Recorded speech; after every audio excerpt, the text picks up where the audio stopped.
రైతులకు యూరియా పంపిణీ విషయంలో కేంద్ర రాష్ట్ర ప్రభుత్వాలు పూర్తిగా విఫలం చెందాయని రాష్ట్ర బీసీ కమిషన్ మాజీ సభ్యులు శుభప్రద్ పాటిల్ విమర్శించారు. బుధవారం తాండూరు పట్టణంలోని ఎల్మకన్య పిఎస్సిఎస్ కార్యాలయం దగ్గర రైతులతో మాట్లాడి వారి సమస్యలను అడిగి తెలుసుకున్నారు. రైతు వ్యవసాయ సహకార సంఘం సీఈఓ శ్రీనివాస్ తో మాట్లాడి యూరియా స్టాక్ ఉందా లేదా తదితర విషయాలను అడిగి తెలుసుకున్నారు. ఉదయం నుండి యూరియా కోసం బారులు తీరిన రైతులకు పండ్లను, త్రాగునీటిని శుభప్రద్ పాటిల్ పంపిణీ చేశారు. అనంతరం శుభప్రద్ పాటిల్ మాట్లాడుతూ గత 10 సంవత్సరాలలో ఇలాంటి సమస్యలను ఎక్కడా చూడలేదని అన్నారు. యూరియా కోసం ఉదయం నుండి రైతులు పడిగాపులు కాస్తున్నారని అన్నారు. యూరియా పంపిణీ విషయంలో కేంద్ర రాష్ట్ర ప్రభుత్వాలు పూర్తిగా విఫలం చెందాయన్నారు. రైతును రాజు చేస్తామని, రైతు బంధును 15,000కు పెంచుతామని కాంగ్రెస్ ప్రభుత్వం నిర్లక్ష్యం వహిస్తున్నదని అన్నారు. డబ్బులు పెట్టి కొంటామన్న యూరియా దొరకడం లేదని అన్నారు. రైతులకు సరిపడా యూరియాను ప్రభుత్వం వెంటనే పంపిణీ చేయాలని శుభప్రద్ పాటిల్ డిమాండ్ చేశారు.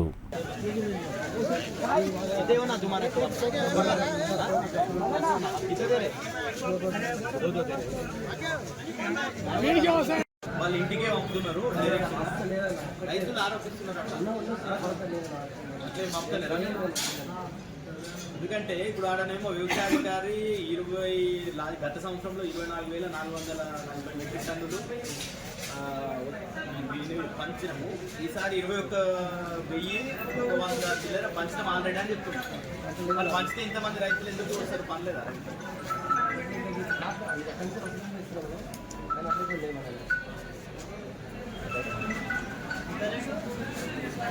రైతుల వద్దకు ఎల్మకన్య అగ్రికల్చర్ సొసైటీ దగ్గరికి రావడం జరిగింది. ఇక్కడ వస్తే రైతుల బాధలు చూస్తే వాళ్ళు ఉదయం నుండి బస్తులుండి ఇక్కడ లైన్లో నిలబడి ఇచ్చేటటువంటి 2 బస్తాల కోసం 4-5 గంటలు ఇక్కడ వేచి ఉండేటటువంటి దుస్థితి ఈ ప్రభుత్వంలో దాపరించింది. ఈరోజు మొత్తం రాష్ట్ర వ్యాప్తంగా ఎక్కడ చూసినా కానీ రైతులందరూ కూడా మొత్తం రోడ్ల పైనకి వచ్చి వాళ్ళ పాస్బుక్లు, జిరాక్సులు లైన్లలో పెట్టడం, చెప్పులు లైన్లలో పెట్టడం. ఈరోజు లైన్లలో పోలీసు వాళ్ళు రైతులను యూరియా అడిగినటువంటి రైతుల మీద దాడులు చేయడం, అక్కడ ఉండేటటువంటి లైన్లలో ఘర్షణలు చేయడం, పోలీసు వాళ్ళని పెట్టి యూరియా పంపిణీ చేయడం, ఇవన్నీ కూడా తెలంగాణలోనే ఈరోజు ఈ దానికి అద్దం పడుతుంది. మొత్తం కూడా రైతులు ఏ విధంగా కష్టాలు అనుభవిస్తున్ననే దానికి ఇక్కడ వచ్చినటువంటి చూస్తుంటే వాళ్ళ పాపం ఎంతో బాధాకరంగా వాళ్ళకు ఉన్నటువంటి 3 ఎకరాలు 4 ఎకరాల్లో వాళ్ళు వేసుకున్నటువంటి పంటలకు కొనుక్కుందాం, పైసలు పెట్టి కొనుక్కుందాం అంటే దొరికినటువంటి పరిస్థితిలో ఈరోజు యూరియా సమస్యలు ఉన్నాయి. రాష్ట్రానికి కావాల్సినటువంటి యూరియా పూర్తి స్థాయిలో సరఫరా తేవడంలో వీళ్ళు రాష్ట్ర ప్రభుత్వం, ఇవ్వడంలో కేంద్ర ప్రభుత్వం నిర్లక్ష్యం వహించి ఈరోజు రైతులందరినీ రోడ్ల మీద తీసుకొని వచ్చినటువంటి కారణం ఈ 2 ప్రభుత్వాలు, ముఖ్యంగా రాష్ట్ర ప్రభుత్వం, కేంద్ర ప్రభుత్వం. కాంగ్రెస్ ఇక్కడ, అక్కడ దేశంలో బీజేపీ. 2 మేము రైతులు రాజ్యం చేస్తామన్నా, రైతులను రాజులు చేస్తామని చెప్పిర్రు. కేసీఆర్ గారు 10,000 ఇస్తే నేను 15,000 ఇస్తా ఎకరకని చెప్పిండు రేవంత్ రెడ్డి గారు. ఈరోజు ఆ 15,000 ఎక్కడ పోనో దేవుడు కానీ ఈరోజు మేము పైసలు పెట్టి కొనుక్కుంటాం, మా పంటలకు ఎరువులు వేసుకుంటాం అని చెప్తే యూరియా బస్తా దొరికినటువంటి దుస్థితి తెలంగాణలో దాపరించింది. ముఖ్యంగా ఇది రేవంత్ రెడ్డి గారి సొంత జిల్లా. ఆయన ఇక్కడనే పక్క కొడంగల్లో ఆయన ఎమ్మెల్యేగా గెలిచి ముఖ్యమంత్రి అయిన రాష్ట్రానికి. కానీ ఈరోజు రైతుల పరిస్థితి చూసుకుంటే దీనంగా ఉన్నది. మహిళలు వాళ్ళ ఇళ్లలో వంటలు చేయకుండా వచ్చి లైన్లలో నిలబడేటువంటి పరిస్థితి ఎందుకు వచ్చింది? ఈ రాష్ట్ర ప్రభుత్వం ఇండెంట్ పెట్టి 9,80,000 మెట్రిక్ టన్నుల కోసం ఇండెంట్ పెట్టినప్పుడు ఈ రాష్ట్రానికి 6 లక్షల మెట్రిక్ టన్నుల ఎరువులు కూడా సప్లై కాలే. గతంలో 10 సంవత్సరాల కేసీఆర్ పాలనలో ఎప్పుడైతే అన్సీజన్ ఉంటుందో ఆ అన్సీజన్లోనే రైతులకు సంబంధించినటువంటి ఎరువులు ముందస్తు ప్రణాళికతోని ఎరువులను తెచ్చుకొని బఫర్ స్టాక్గా రాష్ట్రంలో పెట్టుకొని సీజన్లో, వానాకాలం సీజన్ కావచ్చు, రబీ సీజన్లో కావచ్చు, రైతుల కష్టాలు లేకుండా ఎరువులు సప్లై చేసినటువంటిది కేసీఆర్ గారి 10 సంవత్సరాల పాలన. ఈరోజు చూసుకుంటే వీళ్ళకు ఒక విజన్ లేదు.